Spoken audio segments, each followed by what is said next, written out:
Bienvenue à tous, nous démarrons cette édition de Gatingo avec le Niger. Plusieurs responsables chinois du secteur pétrolier des entreprises Soraz, CNPC, WAPCO ont été expulsés par les autorités du pays. Ils sont accusés de ne pas avoir respecté les lois locales relatives au développement économique. Ces lois exigent que ces opérateurs étrangers privilégient l'embauche de Nigériens, confient des marchés aux entreprises locales et transmettent un savoir-faire tangible.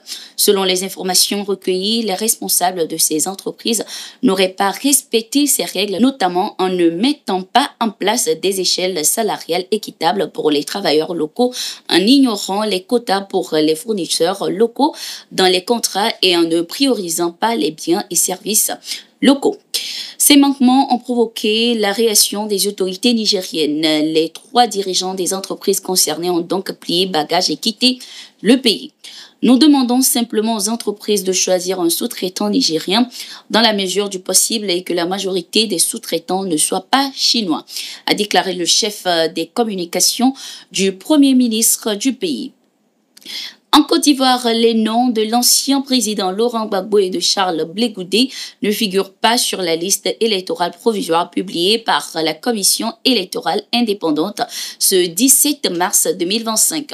Selon une source proche du Parti des peuples africains Côte d'Ivoire, PPACI, la formation politique de l'ex-dirigeant se prononcera officiellement sur l'absence de son leader ce 18 mars 2025. Cette décision est perçue par nombreux comme un maintien des sanctions à l'encontre de Laurent Gbagbo suite aux événements post-électoraux de 2010-2011 au cours desquels il avait été accusé de détournement de fonds de la Banque centrale des États de l'Afrique de l'Ouest, BCAO.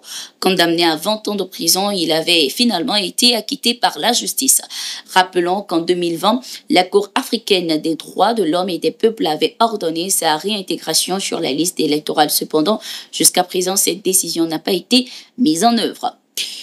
Au Niger, quelques jours après que le rapport final des assises nationales soit transmis au président de transition, le général Abdourahmane Tiani, le collectif pour l'initiative et la réflexion sur l'avenir du Niger, CIRAC, salue les assises nationales pour la refondation et appelle ainsi à une mise en œuvre rigoureuse et inclusive des réformes proposées. Il insiste sur l'importance du patriotisme, de la compétence et de l'intégrité dans le choix des dirigeants, rejetant ainsi toute affiliation ethnique, religieuse ou politique.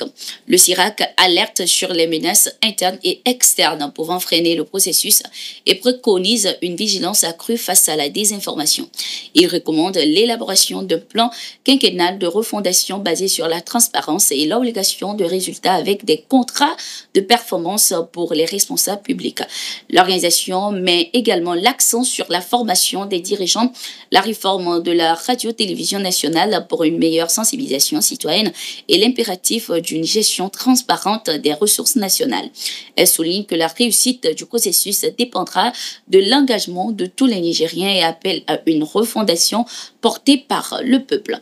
Enfin, le CIRAC insiste sur la nécessité d'un équilibre entre justice et pardon, rappelant que ce 3e rendez-vous avec l'histoire ne doit pas être manqué. Au Mali, le 13 mars 2025, le président de transition, le général Assimi Goïta, a présidé une réunion au palais de Kouloumba afin d'évaluer les avancées de la présidence malienne de l'Alliance des États du Sahel, AES. Entouré de 8 ministres, il a dressé un bilan des actions menées dans le cadre des 3 piliers de l'AES, notamment la défense et sécurité, diplomatie et développement. Sur le plan sécuritaire, le général Sadio Kamara a mis en avant la force conjointe des 3 pays, notamment le Mali, le Burkina Faso et le Niger, et les succès de l'opération Yereko contre les terroristes. En matière de diplomatie, le ministre des Affaires étrangères Abdoulaye Diop a souligné les symboles communs tels que le drapeau et le passeport de l'AES ainsi que les partenariats internationaux renforcés.